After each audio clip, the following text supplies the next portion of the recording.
Қайырлы таң, қайырлы күн, қайырлы кеш, құрметті аристократ подкастының тыңдаушылары. Көп болды осылай сіздермен сөйлеспегелі. Сенемін тыңдап жатқан дебатерлар және күткен дебатерлар бар деп. Өкінішке орай біз соңғы шығарылымымыз бізде 14 август күні болатын, апо жайлы. Содан бері 4 ай өтіпті және 4 айдың ішінде өкінішке орай біз жаңалықтарды шығара алмай, одан бері сабақ басталып, ол кездегі карантин қалай жұмыс істейді екен, карантин кезіндегі университеттермен проблема болып, көбісінде уақыт бола алмай, өзімізде кейбіреулер жұмысқа тұрып, кейбіреулер магистратураның проблемаларын шешіп жатып, кейбіреулер өзінің дипломдарымен жұмыстары пайда болып, өкінішке орай жинала алмадық. Содан бері өйткені кейбір кезде интернеттің проблемасы, кейбір кезде уақыттың жетіспеушілігі болған болатын, және біріншіден кешірім өтінемін осындай бір жоғалып кеткенімізге. Тырыстық жиналуға, соңына дейін сендік 4 айдың бірінші сентябрьде жиналамыз ба деп ойлаған болатынбыз. Сентябрьде өкінішке орай жиналған жоқпыз. Сосын барып октябрь, сосын барып ноябрь, сосын барып осылай уже декабрьге кетіп қалыппыз, уже январьдың басталуы.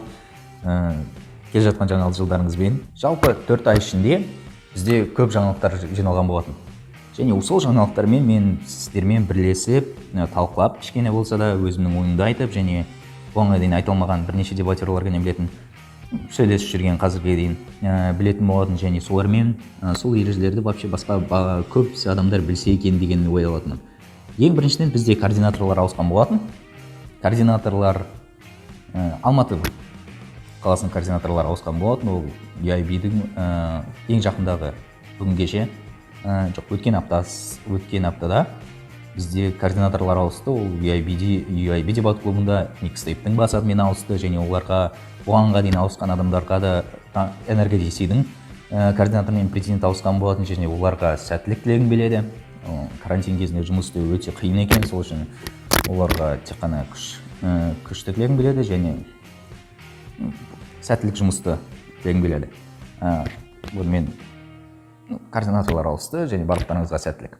Ал екінші нәрседе бізде ол сентябрлерден осы уақытқа дейін болған, бірақ октябрьде бізде үлкен бір нәрсе болды. Ол бірінші офлайн турнир осы карантин кезінен бастап. Ол Шымкент қаласында турнир өтті, Нұр Отан партиясының кубогы. Өздеріңіздер білетіндей, естіген шығарсыздар. Және Шымкент сол Нұр Отан турнирінде ең біріншіден осы жылы ең алғашымен тек қана Жас Отан ғана ұйымдастырған жоқ, Нұр Отанмен бірге Жас Отан ұйымдастырды. Жас Отанмен бірге Қазақстан пікірсайыс федерациясы ұйымдастырған болатын, КПФ. Бірлесе отырып осы турнирді ұйымдастырған болатын Жас Отанмен бірге. Және осы турнирдің көбісі естіген шығарсыздар, бірінші орын Нұрдәулет пен Жарылқасын мырзалар алған болатын. Кубок алып, не істеп, және келесі жылы енді Нұр Отанның турнирі қайтадан Алматыда өтетін болады. Турнирдің өзі жақсы өтті деген әңгімелер естідім, бірақ өзім осы октябрьден бастап Жас Отанның орталық аппаратында практика өтіп жүрген болатынмын. Және сол практика кезінде октябрьдің басынан келгеннен үшін мен осы турнирдің ұйымдастырушылығына кішкене болсын қатысып үлгерген болатын. Және мен бұғанға дейін білмеген ережені білген болатын. И ол ереже баяғыдан бері жүр екен. Ол ереже студенттер мен бакалавр мен магистрантта оқып жүрген студенттерге қатыса алады деген. Мен бұғанға дейін естімеппін бұл ережені, және сол ережеге сүйене отырып, мен Алматыдан ойыншыларды сұраған болғанда, 3 квота берген болатында, сол 3 квотаны тек магистрант пен студент, бакалавр мен магистратурада оқыған студенттерді жіберуге тырыстым және жібердім. Алайда өздеріңіз естігенде шығарсыз, көргенде шығарсыз, кім қатысқанды. Ол жерде тек қана магистрант пен тек қана оқып жүрген ғана студенттері болған жоқ. Яғни бітіріп кеткен, тағы басқа адамдар жүрген болатын, және ол кішкене ұйымдастырушылардың қадағалай алмауы деп білемін, және ол өкінішке орай өте бір түрлі болды мен үшін, өйткені өздері басқа региондарға қаншалықты айтты, бірақ бәрібір де қадағалай алмауы кішкене дұрыс емес болды. Өйткені қаншама айтты, бірақ бәрібір де соңына орындай алмағаны өкінішті. Келесі жылы енді ұйымдастырған кезде барынша осы ережені немесе алып тастауға керек. Өйткені бұғанға дейін рас уж білеміз, өткен жылдың өткен жылында да, осы жылда да көрдік, что бұл ереже қатты сүйенбейтіні, және егер осы ережені дұрыстап орындамаса, не үшін бұл ереже керек дегендей сияқты. Ал егер осы ережені орындау керек болса, дұрыстап қадағалау керек сияқты, өйткені справка сұрастыру керек, немесе тағы басқа дегендей. Бірақ өкінішке орай ондай болған жоқ, және келесі жылы бұны шешедім, немесе алып тастаймын, немесе алып тастамаймын дегендей сияқты ұсыныстар болу керек деп ойлаймын. Өйткені кішкене біз барлығымыз білеміз, Нұр Отан кубогіне біз біртүрлі қараймыз, кішкене бірнеше әңгімелер естіген болатын өзімше.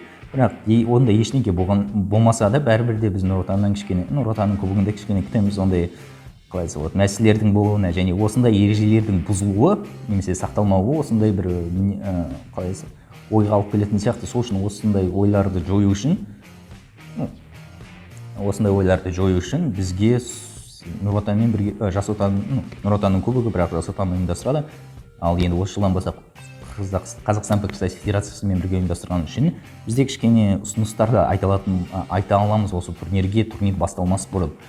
Сол үшін бізге маған қызық, егер бірнеше адамдарда өздерінің жалпы идеялары болса, осындай өзінің білетін, танитын адамдарына жазып көрсе, немесе тура солай маған жазса, бұйырса келесі жылы егер барлығы дұрыс болып жатса, турнирді қайтадан өткізуі, қайтадан офлайн ретінде өткізсе, осы жаңа ережелерді қосып, немесе талқылайтындай бір платформа ашса турнирге деген, сол ережелерді, идеяларды тастағандарды ақылдасып, бір дұрыс барлығына ұнайтын, барлығына ыңғайлы болатын ережелерді құрастырса. Все-таки Нұр Отан бұл турнирді бізге пікірсайшылар үшін жасап алатқан үшін, олар бізге пікірсайшыларды олар еститін болады, және олар өзінен де жақсы болады, егер біз бірге жұмыс істейтін болсақ, осы турнирдің жақсы болуына. Өйткені все-таки ол ең бірінші, мен ойлаймын, осы турнир бізге болашақта осылармен осындай биліктегі болған партиямен, жастар қанатымен бірге жұмыс істеуге үлкен фундамент бола алатыны, өйткені барлығымыз білетіндей бұғанға дейін бізде қаншама әңгіме еститініміз то, что Лига волонтеров мысалы, өйткені біз дебатта бір орталық болмаған үшін ресми тіркелген. Ал АПФ, Алматы Пікірсайыс Федерациясы әлі ресми тіркелмеген, бірақ документтері дайын, тіркелу документтері дайын, барлық печаттары қойылған, және бұйыртса Алматыға жіберілетін болады, және Алматыда тіркелетін болады келесі жылда.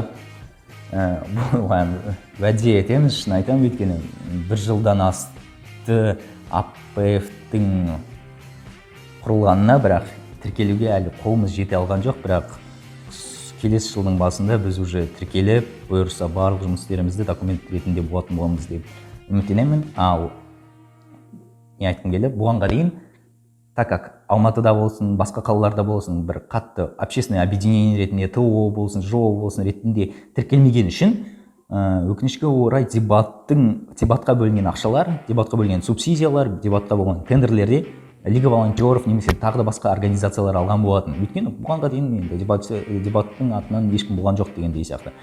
Организация болған жоқ. Сол үшін Лига волонтеров алып, олар не үшін мен ойлаймын өзім, олар бір ақша жеу үшін немесе не үшін алады деп айтпай қойын. Өйткені өзім білмеймін, фактов дегендей сияқты естіген, бірақ бәрібір де пока не доказано, человек не виновен дегендей сияқты. И соған сене отыр, мен білмеймін, сенбеймін, қатты сене бермеймін, өзімде айта алмаймын, өйткені өзімде білмеген үшін барлық фактілерді, өзім болмаған үшін өзім айта алмаймын, басқа адамдардың сөздері. Олар алады, және олар да дебатқа бөлгісі келеді, бірақ өкінішке орай оларда да, мысалы Лига волонтерларда бізге выход болмаған үшін, оларға да қиын соғады. Өздері де турнир ұйымдастыра бастайды. Школьниктерге болсын, мектеп оқушыларына болсын, студенттерге болсын, колледждеріне болсын, немесе басқа жерлерде болсын, олар қалай да болса да бір дебатқа бір ұйымдастырады, бірақ өкінішке орай бізден қалайса болды, выход болмаған үшін, біз өздеріміз сөйлеспеген үшін, солай қалайса болады, артық ойлар пайда бола бастайды, және қайтадан дебатқа бөлінген ақшалардың құрға кеткені, біздің де құрға кетіп жатқан. Нәтижесінде біз жұмыс істемейміз олармен, нәтижесінде не болады? Нәтижесінде дебатқа бөлінген ақшалар құрдан бекер кете бастады. Оған мен түсінікті шығар, білмеймін не үшін айтып жатқанымды, бірақ жалпы қиын екен өзің жалғыз подкаст жазуға. Келесіде солай. Және мен ойлаймын, то, что осы турнир, Нұр Отанның турнирі, егер болашақта кім АПФ-та алмасын, кім КПФ-та жүрмесе, бізбен бірге сөйлесе бастаймыз, немесе біз ең біріншіден сөйлесе бастаймыз, оларға предложение жасап, бұйырса турнирлерге де болсын, адамдар турнирге болсын, бір официально ресми түрде шақырулар жіберіп, кішкене деңгейлерімізді көтере бастасақ, мен сенемін, то, что болашақта биліктен қандай да болсын субсидия дебатқа бөлінбесе, олар ең біріншіден бізбен сөйлесе бастайды деп. Егер біз өзіміз олармен қарым-қатынас орналастырып алсақ. Мысалы, білмеймін, айтуға бола ма, айтуға болмай ма? Айтуға болатын сияқты. Жас отанның 5-ші съезінде жастар отанға деген программа қабылданған болатын. Жастар отанға 2021-2025 деген. Ол программада барлық региондарға, барлық ауылдарда, барлық мүмкін болсын ауыл, қала, барлық региондарға программа орналастырған. Сол программаның ішінде, мысалы, КВН-нің дамуына, библиотекалардың салуына, коворкинг центрлардың, тағы басқа іс-шаралардың, және оның ішінде дебат та бар. Және сол дебаттардың бар болған үшін, дебат қозғалысын дамытуға арналған программалар бар. То есть, яғни отдельная строка есть дегендей сияқты. Және сол строканы бұйырса болашақта жас отанның филиалдары ұйымдастыру қажет болады. Яғни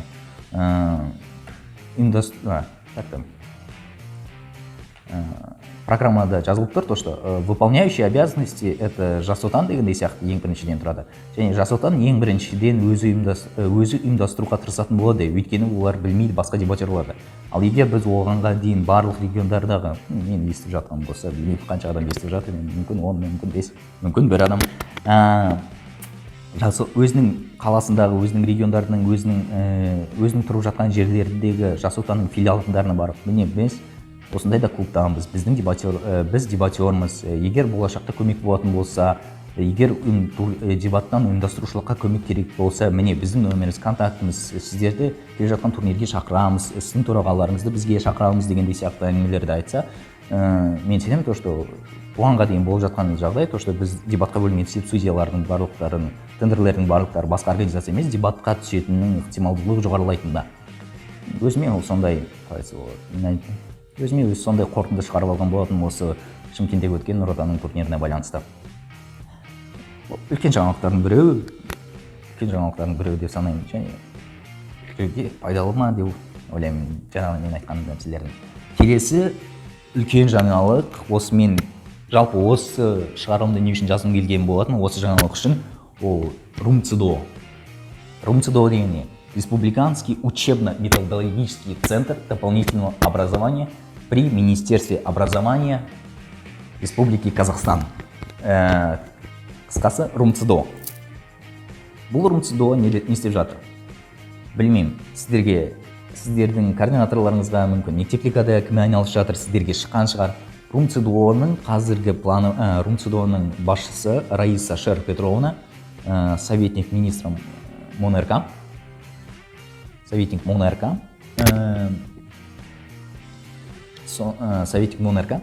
өзінің центрімен бірге министрге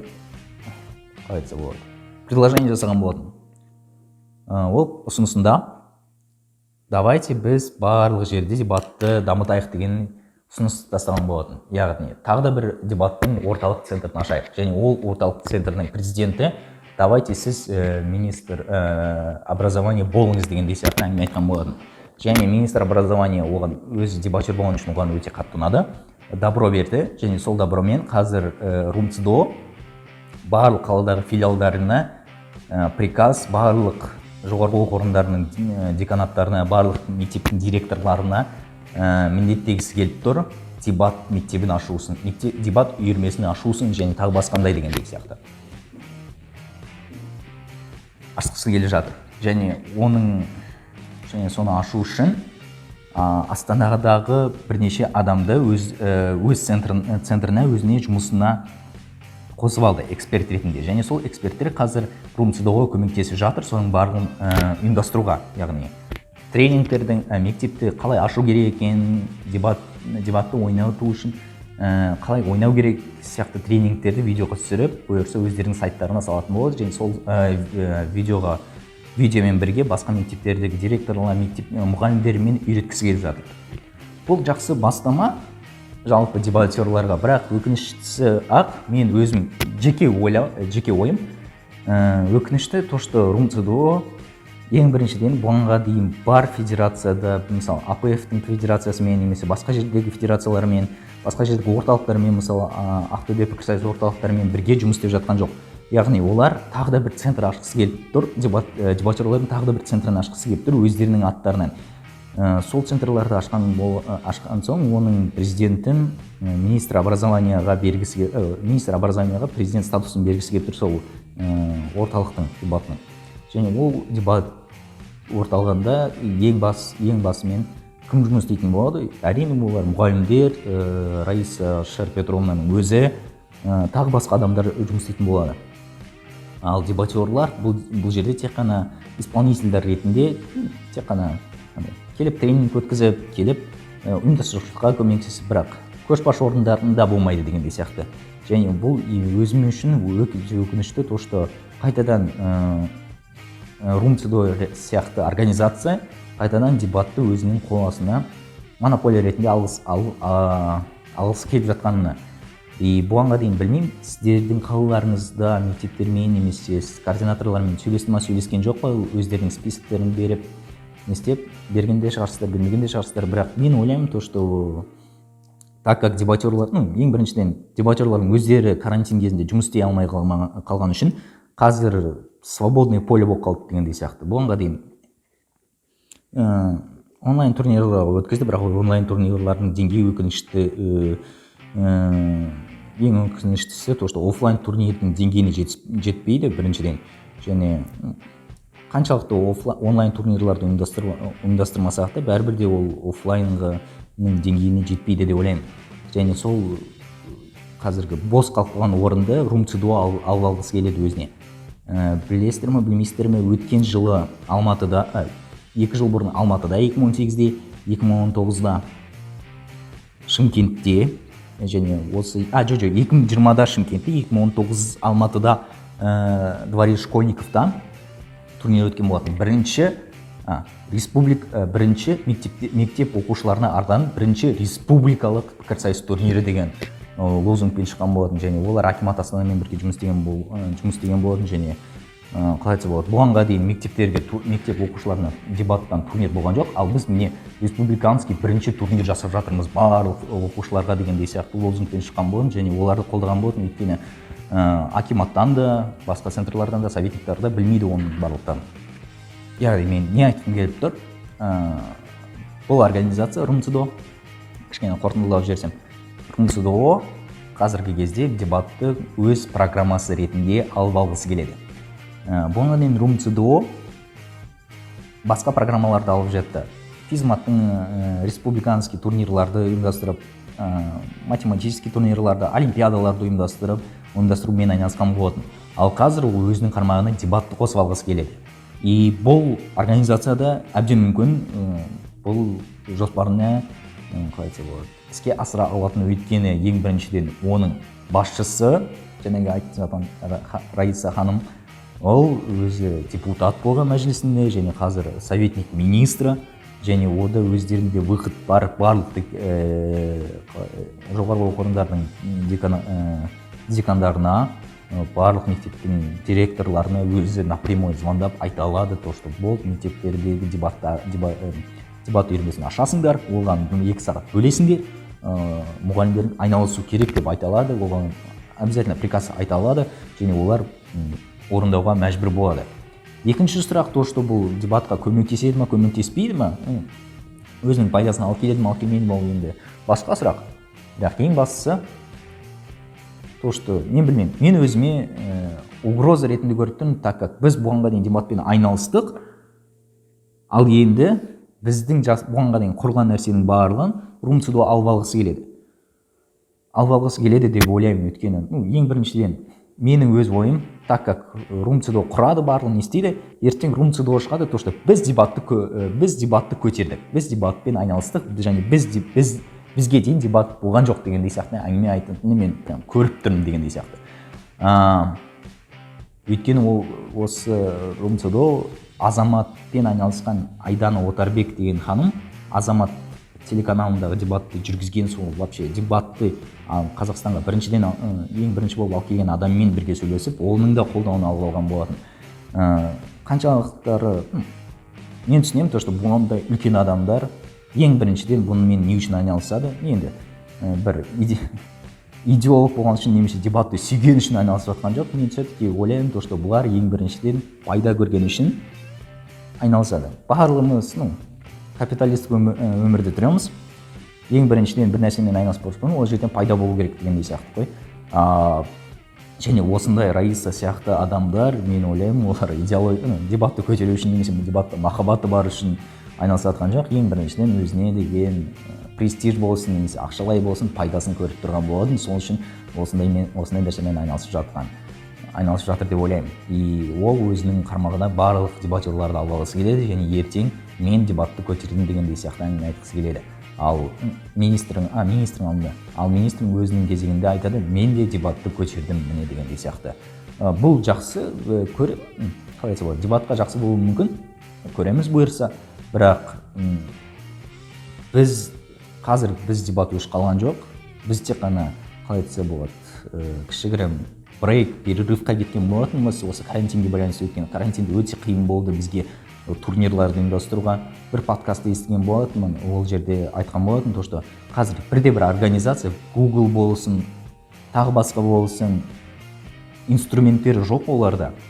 Оларда мүмкіндік болған жоқ өзінің офлайн мероприятияларын онлайнға көштірді, бірақ тура сондай масштабта болған жоқ, тура сондай, қалай айтса болады, фидбэк алған жоқ.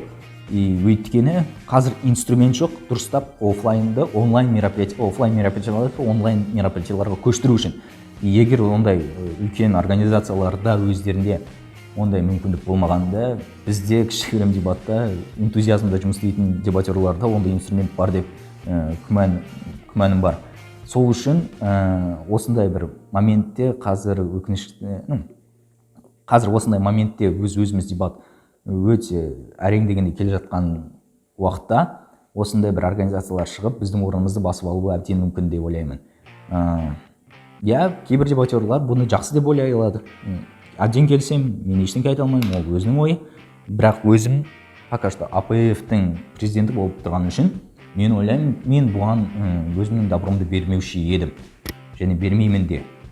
Тырысамын, то что өйткені АПФ барлық Алматының 20-дан астам клубы құрған үшін мен өзімде ответственность бар. Ең біріншіден осы құрған клубтардың деңгейі өсу үшін, осы клубтардың аты шықсын, АПФ-тің аты шықсын дегендей сияқты. Ал румцидоның аты шықпасын емес. Мен румцидомен жұмыс істей аламын, егер олар бізбен бірге жұмыс істеп, біздің атымызды да, біздің атағымызды да көтерсе. Бірақ өкініштісі олар олай жұмыс істегісі келіп тұрған жоқ. Олар тек қана дебатты өзінің волонтерлары ретінде ғана алып тұр. Яғни бұнымен айналысатын дебатерларға, тренинг өткізетін адамдарға ақша төлемейді. Ақша төлейді кімдерге? Мұғалімдерге, немесе сол регионға жауапты дебатерларға. Өздерінің мұғалімдеріне, бұрында дебат ойнаған адамдарға, бірақ 5 жыл бойы дебатты тастап кеткен, және қазір сол адамдарды қайтадан тартып жатыр. Өзімнің көзқарасым осындай. Егер сіздерде басқандай болса, қуанушы едім, сіздерге жазсаңыздар, бұл темаға әлі сөйлесуге болады дегендей сияқты. Бірақ мен бұны айтып жатырмын, барлықтарыңыз естіңіздер, барлықтарыңыз біліңіздер, және ертең сіздерге де шығатын болса, немесе бұған дейін естіген болатынсыздар, немесе сіздерде басқа ой қалыптасқан болса, қуана тыңдағым келеді. Ал егер естімесеңіздер, бұғандай движение болып жатқан, бұндай шаралар жасап жатқанына мен қуаныштымын сіздерге айта алатыныма. Және бұл румцидо бұйырса мартқа дейін тағы да бір турнир ұйымдастырғысы келеді. Білмеймін, Алматыда ма немесе Астанада ма үлкен турнир ұйымдастырғысы келеді. Сол жерде меморандум ретінде Жас Отанды, басқа организацияларды, Монерканы шақырып, сол жерде барлықтарымен меморандум қол қойғысы келеді. О дружбе организация дегендей сияқты. И сонымен қарай, қысқасы хотят закрепить свою легитимность дейді ғой перед властью и перед дебатерами дегендей сияқты. Осылай, егер мен ойлаймын, егер дебатерлар бұған көмектеспесе осы организацияға, бұл тырысады, әрине күштерін кетіре алады, бірақ дебатерларсыз бұлар ештеңе істей алмайды. Өйткені ең біріншіден мұғалімдерге сен бір тренингпен үйрете алмайсың дебатты қалай ойнату керек екенін. Ал ол мұғалімдер еще сол тренингті көріп өзінің оқушыларына оған дейін дебат туралы вообще естімеген адамдарға үйрету керек. Ал олар түсініп тұрғанымыздай, олар үйреткісі келіп тұр ең біріншіден дебатты қалай ойнау керек екенін, бірақ дебаттың ішіндегі этика болсын, ханым мен мырза, сіз деген сөйлерде тағы да басқа болсын, қалай айтса болады, нюанстарын дебат ретінде оған дейін қалыптасқан нәрселерді үйретпейді. Яғни ең самый соттарын үйретпейді дегендей сияқты әңгіме ғой.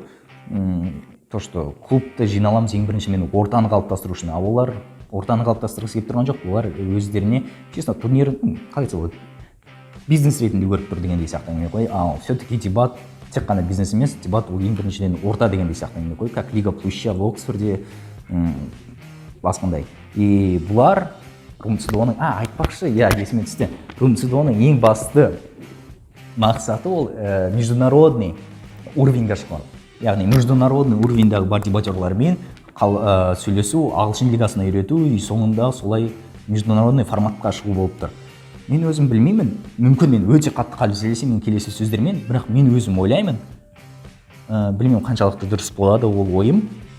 Мен ойлаймын, международный уровеньда, естиміз турнирде болады Малайзияда, Астанада, Москвада, тағы басқа мемлекеттерде, Европаларда турнирлар болады, және Айдия бар, тағы басқа болсын, олар болады, бірақ мен ойлаймын, то, что басқа мемлекеттердегі дебаттың деңгейі біздегі Қазақстан сияқты қатты дамымаған деп. Өйткені ол жерде ең біріншіден дебат, ол ең біріншіден хобби ретінде, тек қана хобби ретінде. Яғни Оксфордта болсын, Европада, Америкада дебатпен не үшін айналысады, өзіне университетте түсу үшін, резюмесіне қосу үшін, мен дебатпен айналысым, мен тағы басқасымен айналысым дегендей. Ол главный орта болып табылмайды, ол бірнеше үйірмелердің біреусі болып не табылады. Өз ойын тек қана. Мүмкін мен өте қатты қателесемін, өйткені толық нәрсені білмеймін, және өзім ағылшын лигада ойнамаған үшін, ондай международный уровеньдерде ойнамаған үшін мен қазір қателесуім мүмкін, бірақ мен өз ойым сондай. Және қазір әлі Қазақстанның дебатерлары соншалықты әлемдегі қатты шығуға тырысатынын, немесе өзінің Қазақстандағы бар дебатын соншалықты кемсінетінін мен түсінбеймін. Өйткені қазақ лигасы да ол өзінің уникальный, өзінің ерекше бір ортасын қалыптастыра алды. Мен білмеймін, орыс лигасында болсын, ағылшын лигасында болсын, көре аласыздар, то, что олар қалай айтса болады, турнирлардан кейін оларда ең бірінші біздің ерекшелігіміз жоқ, орта дегенде ретінде. Олақта сен деп сөйлейді, есть оскорбление дегендей сияқты, хитрости всякие, қалай айтса болады, қатты отырыстары да бар дегендей сияқты, біздің отырыстарда емес, басқандай отырыстар бар дегендей сияқты, сөйлеспеуі мүмкін, немесе тура сондай, қалай айтса болады, орта жоқ, бір сөзбен айтқым келгенде. Ал біздің Қазақстандағы бізде дебат пікірсайысқа байланысты өзіміздің ерекше жолымыз бар деп сенемін. Және сол жолымызды біз дайындауымыз керек, және болашақта біз өзіміз Қазақстанның пікірсайысын орталық әлемге деп айтпай-ақ қояйын, бірақ СНГ-ге болсын, немесе орталық Азиядағы болсын, қалыптастырушысы бола алады пікірсайыстың дегендей сияқты. Өйткені қалай айтса болады, білмеймін, менің өзі сондай бір ойым қалыптасқан болатын. Мен международный дебатерларға қатты қызықпаймын, өйткені ойықтағы ойын ойнау деңгейі ерекше, база жоқ. Ол өте қатты ерекше, және бізден мүмкін қазақ лигасына қарағанда әлдеқайда мықты, және мен оны мойындаймын. Бірақ ағылшынша қазір барлығы ойнай алмайды. Шыны керек деп ойлаймын, қазір ағылшынша көбісі адамдар ойнамайды дегендей сияқты. Мүмкін болашақта бұл тенденция өзгереді, және барлық ағылшын лигада ойнауға тырысатын болады. Бірақ қазақ лигасы қазақ тілін дамытуға ең бірінші үлкен әсер алып келеді, және осы нәрсе үшін біз қазақ лигасын ұмытпай, қазақ лигасын да дамытуымыз керек деп ойлаймын. Өйткені және қазақ лигасымен оның қазақ лигасының деңгейі ағылшын лигасынан қарағанда төменірек, сол үшін біз қазақ лигасымен айналыспай қоймауымыз керек емес. Өйткені мен ең біріншіден бірінші курсымда университетке барған кезде мен қазақ лигасының арқасында өзімнің көп ерекшеліктерімді аша алдым, өзімнің скрытый таланттарымды аша алдым, өзімді адам ретінде, тұлға ретінде аша алдым, және көбінесе достарымды таба алдым, қазіргі көмектесіп жатқан, және қазір мен өзімде көмектесе алатын оқушылар болсын, ағаларым болсын, соның барлығын таба алған болатынмын. Мен айта алмаймын ағылшын лигасында барғанда ондай болушы еді деп. Бірақ қазақ лигасында менде осындай болады, және мен қазақ лигасындағы қалайса болады, орны мен үшін ерекше. Сол үшін мен қазақ лигасын соңына дейін дайынмын көтеруге, немесе сонымен айналысуға. Мен ойлаймын, барлықтарында осындай. Ағылшын лигасы жақсы, онымен де айналысу керек, бірақ біз адамның өзі многофункциональный ғой. Біз тек қана ағылшын лигасымен немесе қазақ лигасымен емес, біз екеуінде айналыса аламыз дегендей сияқты әңгіме ғой. Және бұл жердегі РумЦДОның ең басты себебі қазақ лигасы мен орыс лигасын және ағылшын лигасын үшке барлығын алып, бірақ соңғы керек ағылшын лигасына және международный форматқа шығу болып табылады. Ал менің ойымша қазақ лигасының басты миссиясы ол орталық Азиядағы немесе Қазақстанның ішіндегі басты орын алуға. Біз өзіміз барып емес, біз өзіміз международный форматтағы, международный деңгейдегі, халықаралық деңгейдегі турнирларды ұйымдастыра алатындай деңгейге жетуіміз керек сияқты. Бізге келетіндей, біздің дебатымызды ерекше деп мойындайтындай, біз таңдаған жолымызды шында да ерекше, біздегі дебат басқаларға дебаттарға ұқсамайды, бірақ ол біздің ерекшелігіміз болады, және ол біздің ең үлкен фишкамыз болады. Өйткені мен сенемін, Қазақстандағы қалыптасқан қазақ лигасы басқа бұндай система, бұндай орын, бұндай орта басқа мемлекеттерде жоқ деп санаймын, именно дебаттың тұғырында. Бұл өте үлкен нәрсе деп санаймын. Қорытындылай былай кетсек, 36 минут сөйлеппін, өте көп. Мен ары кетсе 20 минут сөйлеймін бе деп ойлаған болатын, және өте қызықты екен. Болашақта федерацияға бұйыртса, Алматы пікірсайыс федерациясы Қазақстан пікірсайыс федерациясының филиалы ретінде кіреді. Бұнымен барлық координаторлар бір жыл бұрында келіскен болатын, жылдың басында да келіскен болатын, бірақ өкініштісі жылдың басында КПФ-тің өзі тіркелмеген болатын. Тіркелгеннен соң мартта біз өзіміздің турнирімізді ұйымдастырып, сол жерде АПФ-тің турнирін ұйымдастырып, сол жерде өзіміз жариялайтын шығармыз, өзіміз пресс-конференция өткізетін шығармыз дегеніміз, бірақ карантин болып, карантин кезінде көп нәрсе өткізіп, барлығы осындай состояниялар болып, Астана мен Алматының связьдары жоғалып, связь болды, бірақ бір-бірімізге бара алмаған үшін, документтермен проблема болған үшін оларды жібере алмай, мен Астанаға келдім, бірақ Астанадан Алматыға қайта алмай жатырмын тіркелу үшін. Сол үшін сондай моменттер қазір көп, ондай ситуациялар көп болады, және қазіргі АПФ-тің тіркеуі бір жылдан асты, шыны керек, өзім ұяламын оған, бірақ соңы мен оны тіркеуге өзіме мақсат қойдым, және бұйырса осы январьдың ішінде барлығы бітеді деп сенемін. Январьда бұйырса тағы да бір шығарылым жазсам, сол кезде сіздерге жариялаймын деп сенемін. АПФ тіркеледі деп, жаңалықпен келемін деп үміттенемін. Жалпы осы 4 айда осындай жаңалықтар болды. Мен білетін Шымкенттегі турнир, Нұр Отанның, РумЦДО және федерация мен қазіргі состояниясы. Менде қазір жағдай болып тұр, что өз президенттігімді бұйырса, енді Алматының пікірсайыс енді келесі тағы да 1-2 жылға болуға қалайса болып мақсатым жоқ. Сол үшін мен Алматы пікірсайыс федерациясының жаңа президентіне көмек бергім келіп жатыр, яғни Жансерік мырзаға. Бұйырса Жансерік мырза өзіне Алматыға келген кезде бірге келісіп, бірге сөйлесіп, бірге соның командасын құруға мүмкіндік болады деп сенемін, және бұйырса осы АПФ-ке көмектескіңіз келсе немесе АПФ-те болғыңыз келсе жазуға шақырамын. АПФ-тің жұмысында мысалы соңғы теманы айта кетсем, бұғанға дейін мен бірнеше рет команда жинауға тырыстым, және менде 2 команда болды. Бір команда ол мен құрылған 2019-дың апрелінде құрылғаннан соң сразу жинаған команда болды, бірақ өкінішке орай жаз кезінде оның барлығы тарап кетті. Біреу Польшаға кетті, біреу отбасылық жағдаймен болды, және АПФ-те де өзінде үлкен бір шаралар болған жоқ, команда талап ететіндей өзімде сондай болып қалды. Бірақ болашақта қазіргі кезде карантин кезінде менде екінші команда жиналды. Кембайлармен, Асап мырзалармен, Думан мырзалармен, Жазира ханымдармен, солармен бірге осы подкастты бастап, телеграмда ашуға тырысып, телеграм каналдарымызды ашуға тырысып, инстаграмдарымызды жүргізіп, кішкене вконтактелар группаларымызды жүргізе бастадық, және осы командамен өте күшті жұмыс жасадық. Бірақ өкінішке орай оларда да өздерінің жұмыстары болған үшін магистранттар 4-ші курс, біреу магистратурада, енді ол карантиннің проблемаларымен жүгіріп, өйткені карантин кезінде оқу және документтермен жүгіру оңай емес екен. Кейбіреулерінде дипломдар болды, кейбіреулерінде өздерінің ауылдарында, өздерінің тұрған қалаларында связь дұрыс болмаған үшін бізде оборудование жоқ болды осындай нәрсеге. Қазір де мен өзімнің телефоныммен біреудің наушниктің арқасында жазылып жатырмын дегендей осындай бір моменттер үшін соңғы кездерде көп жаза алмадым. Бірақ мен өте қатты қуаныштымын. Бұғанға дейін 9 шығарылым жазғаным болады. 9 шығарылымды жазып үлгергенімізге, және ол өте күшті уақыт болды деп сенемін. Бір дебатқа кішкене болса да өз әсерін тигізді деп сенемін. Тигізді деп үміттенемін.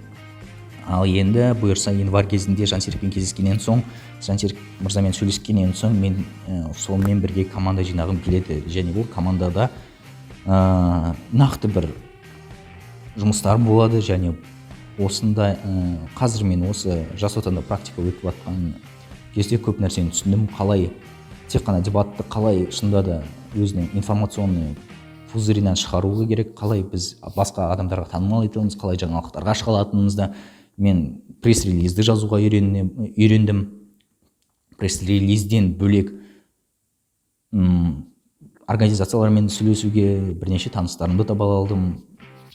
Кішігірім болса да Алматыдағы жас отанның Мади Ахметімен танысып, кішкене сонымен сөйлесе алатындай деңгейге жеттік.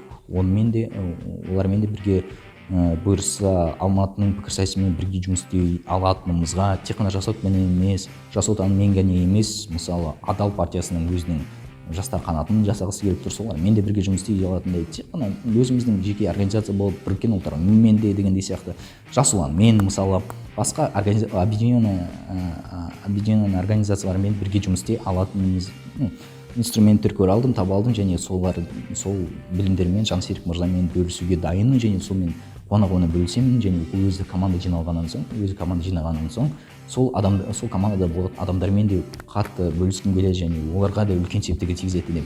Ең бірінші АПФ-тің командасына Жансеріктің орында жиналатын енді бір зарплата, бір премия бере алмаймыз, өйткені өзімізде де жоқ дегендей сияқты, бірақ ең үлкен нәрсе бере алатынымыз бұл білім шығар, және осы білімнің арқасында сіздерге болашақта өз резюмелеріңізге жаза алатын шығарсыздар. Мысалы мен Алматы пікірсайыс федерациясында істедім, сол жерде мынандай жұмыстар атқардым, және болашақта осыны алған білімдеріңізбен, мысалы пресс-релизін жазу, тағы басқа дегендей сияқты өздерінің таныстарыңызбен арқылы мүмкін федерацияда ертең болашақта жас отанға кіргіңіз келетін шығар, немесе басқа организацияларға кіргіңіз келсе, осындай бірге командаға келуіңізге шақырамын. Қосылуыңызға үгіттеймін, және сіздерге осы дебатты өзгертуге деген мүмкіндік бола алады дегендей сияқты. Және барлық осы шығарылым бітті. Сіздер менімен болғандарыңызға көп рахмет. Осы уақытқа дейін тыңдағандарыңыз үшін, тыңдаған адамдар болса, барлықтарыңызға жеке алғысымды айтқым келеді. Барлық тыңдамаған достарыңыз болса, немесе біреуге осы подкастпен бөлісіңіздер, барынша стористеріңізге салсаңыздар деп өтегім келеді, өйткені қазіргі пікірсайысқа өте үлкен қолдау қажет, және қазіргі кезден бастап қолданмасақ ертең дебатты жоғалтып алуымыз да мүмкін деп айта аламын. егер пайдалы деп есептесеңіздер осы подкастпен бөлісіңіздер, осы шығарылыммен бөлісіңіздер, өздеріңіздің клубтарыңызға айтсаңыздар, жас буындарыңызға тыңдатсаңыздар, егер тыңдатуға болатын болса өздеріңіз дұрыс деп ойласаңыздар бөлісіңіздер, айтыңыздар. Және осы подкастты барша көп дебатерлар естісе екен деген кішкентай арманым бар. Барлықтарыңызға рахмет. Сау саламатта келе жатқан жаңа жылдарыңызбен барлықтарыңызға денсаулықты тілеймін. Егер барлықтарыңызды барлығыңыз жақсы деп ойлаймын. Сау саламатта болыңыздар. Сау болыңыздар.